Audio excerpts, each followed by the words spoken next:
Это наша стройка в Калуге. Уже заканчиваем. Но шикарный объект. Величайшая стройка.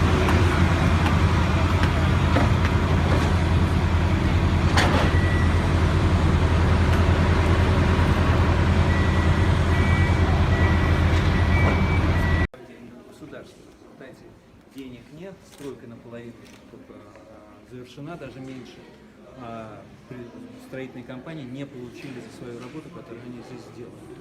Поэтому сейчас мы можем только поднять юридически, усилить юридически эти компании, те, кто к нам обратились, понять четко всю ситуацию. Ситуация простая и понятна. Работа выполнена, денег нет. Мошенники их вывели в офшоры. Громкое дело реставраторов живо. Основной его фигурант, бывший замминистра культуры Григорий Перумов, снова дает показания. На этот раз в рамках расследования мошенничества на 450 миллионов рублей. Деньги были выделены на строительство фонда хранилища Эрмитажа, но осели на личных счетах чиновника Минкульта и его партнеров. В конце прошлого года реставраторы отделались относительно малыми сроками и были отпущены. Почему свобода была недолгой? Наталья Сулюкина о новом расследовании.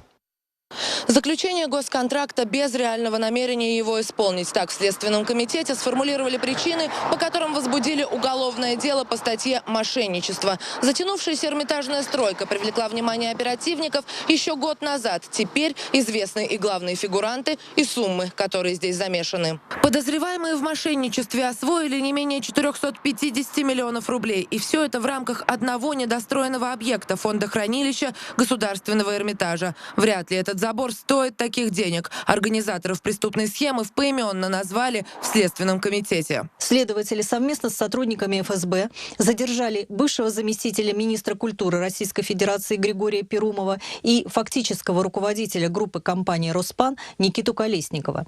Еще одним фигурантом является директор Департамента управления имуществом и инвестиционной политики Министерства культуры Борис Мазо.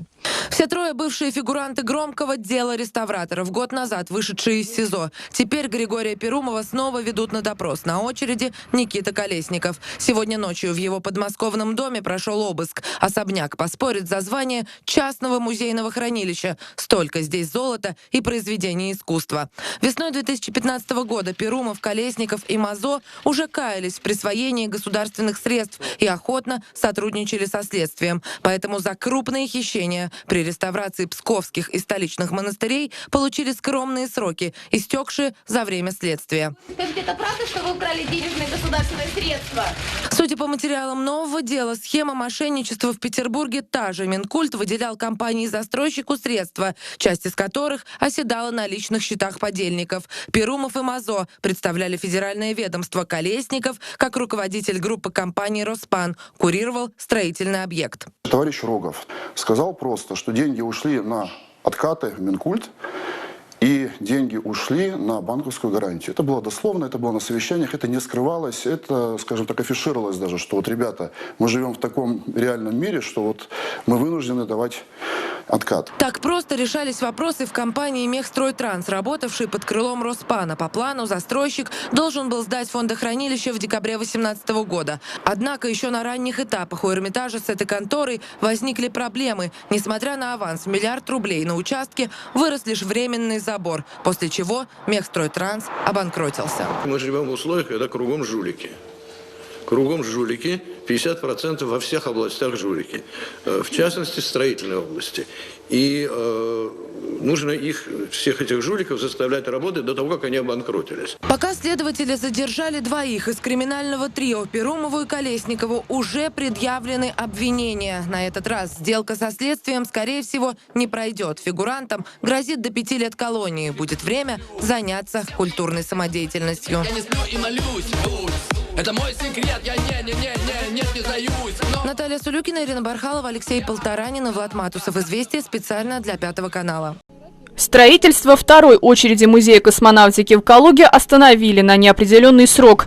Об этом на днях сообщило информационное агентство ТАСС со ссылкой на заместителя губернатора Калужской области Руслана Смоленского.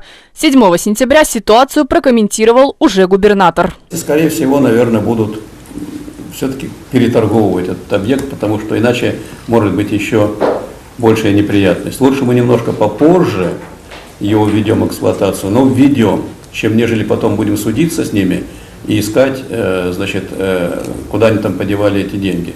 Они нашим только поставщикам и субподрядчикам, которые вот калужские, задолжали уже почти 200 миллионов рублей.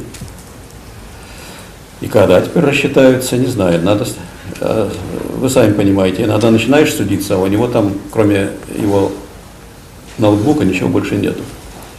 Несколькими днями ранее в областном центре побывал уполномоченный при президенте России по правам предпринимателей Борис Титов и обещал юридическую помощь компаниям-субподрядчикам. В интервью СНВ один из них сообщил подробности ситуации. Более того, бизнесмен утверждает, что на ранних этапах стройки допущены нарушения, которые в будущем могут стать роковыми. Ответ был просто: не ваше дело, не лезьте.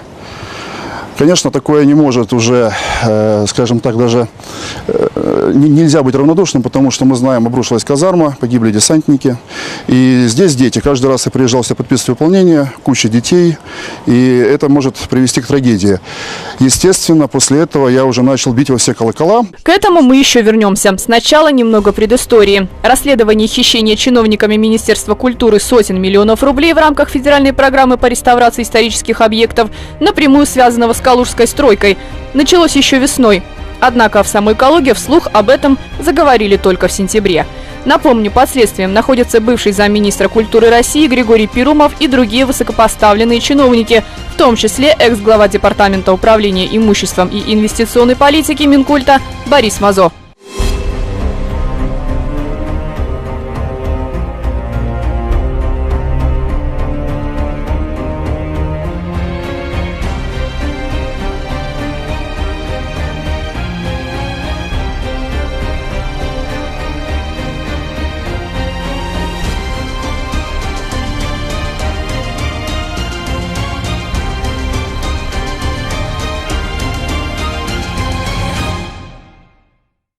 По версии следствия, пишет портал Life.ru, подконтрольный министерству заказчик нанял правильных строителей, группу компании «Роспан», взяв ее директора в долю. Генеральным подрядчиком строительства музея в Калуге стала также их карманная фирма «Горизонт». В итоге на возведении музея космонавтики группировка украла около 60 миллионов рублей. Теперь государство с «Горизонтом» разорвало контракт, а калужские и не только строительные фирмы оказались без денег и без работы. Придет новый генподрядчик и приведет новых строителей. Конкретно кто и как будет выплачивать долги в более чем 100 миллионов рублей, сам бизнес-омбудсмен Борис Титов затруднился ответить, но сказал, что случаев по России таких много, не только в деле реставраторов, и проблема кроется в законодательстве, которое позволяет создавать такие схемы, когда компании без активов выигрывают тендеры, берут деньги у государства, но не расплачиваются с исполнителями. В результате денег нет, стройка наполовину только завершена, даже меньше. А строительные компании не получили за свою работу, которую они здесь сделали. Поэтому сейчас мы можем только поднять юридически, усилить юридически эти компании. Вообще проблема, конечно, законодательства и 44-го закона, по которому реализуется госзаказ. Вообще надо, конечно, менять систему вообще платежей между государством и его подрядчиками. Но в данном случае здесь, конечно, в меньшей степени, потому что государство расплатилось. Это вот генподрядчик, который не расплачивается со своими субподрядчиками. Чтобы попасть на стройку, мы написали в музей официальный запрос с конкретной формулировкой – организовать допуск съемочной группы на территорию площадки. Добро дали и пригласили к назначенному времени, а затем предложили поснимать с балкона.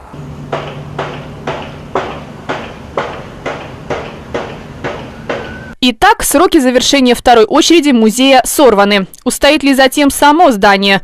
Руководитель петербургской фирмы, строившей свайное поле, то есть работавший с самого начала, Руслан Улько рассказал, как «Горизонт» организовал аферу в Калуге. Была выстроена схема, мошенническая схема, появилась компания «Инжиниринг Спецстрой».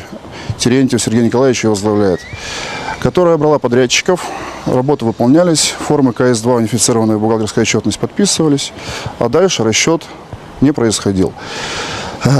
После многих встреч и все-таки просьб погасить задолженность, товарищ Рогов, который тогда был главным инженером компании «Горизонт», которая, в общем, получила государственные деньги, сказал, что деньги ушли на откаты в Минкульт и на банковскую гарантию. А вам надо ждать. С этим предприниматель обращался в МВД, прокуратуру, сам Минкульт и даже ОНФ. Но реакцию получил только в ФСБ. Сейчас предприятие Улько находится в сравнительно неплохом положении. Большую часть долга выплатили, когда появилось уголовное дело. Но как быть остальным, из чего платить налоги и зарплаты тем, кто не успел получить оплату до разрыва с горизонтом, неизвестно. При нас Руслан Улько набрал телефон Терентьева с вопросом о деньгах. Сергей Николаевич, добрый день. Компания «Рюк», Руслан, как наши дела? Когда вы рассчитаетесь? Деньги обещают в середине следующей недели. Деньги обещают в середине следующей недели. И это обещание у нас уже второй год. Самое интересное, что сегодня Терентьев и Рогов, отвечавшие за стройку в Калуге, работают над хранилищем Эрмитажа в Санкт-Петербурге, утверждает Руслан Улько. И это при том, что даже то, что они успели возвести в нашем музее, вызывает у профессиональных строителей вопросы. Так, основание будущего здания рискует уехать в Ячинское водохранилище. Вот что мы тоже объясняли в ФСБ, что должно быть и как анкера на самом деле стоят. Раз, два, три. Должно быть раз, два, три, четыре. Да? Вот нагрузка, скажем так, максимальная в данном моменте. Это все просто опрокидывается, а если показать на физике, улетает в водохранилище. Условно говоря, оно может простоять 100 лет. А подъедут большие грузовики, груженные гранитом, щебнем, чем угодно, да, несколько автобусов. Улетит. Обо всем этом подрядчики докладывали в дирекцию по строительству, реконструкции и реставрации Минкульта, глава которого также ныне арестован. Там отписывали, нарушений нет. Зато теперь, чтобы все исправить, необходим отдельный проект, утверждает Улько. Что-то придется ломать, что-то перестраивать. А это дополнительные бюджетные деньги и дополнительное время. Должна быть проведена техническая экспертиза всего проекта сегодня и сейчас. Это уже работа. После чего, условно говоря, можно что-то оставить, что-то снести. Да? И только после этого, после того, как мы поймем, как это все можно исправить, можно уже какие-то сроки называть. Вот так вот огульно. ГК «Роспан». Другого мнения быть не может. ГК «Роспан», Минкульт. Потому как на этом объекте должен был вестись технический надзор и авторский надзор. Не было ни того, ни другого. В этой истории остается немало вопросов. Удастся ли на этот раз строителям вовремя создать прецедент и переломить печальную практику государственных архитектурных проектов? Неужели для этого вновь должна произойти трагедия в Калуге или в другом городе страны? Кто ответит за шаткое основание Калужского храма космической науки? За развитием ситуации в Музее космонавтики имени Константина Эдуардовича Циолковского продолжит следить Карина Фаустова, Сергей Фондиков, телекомпания СинВ.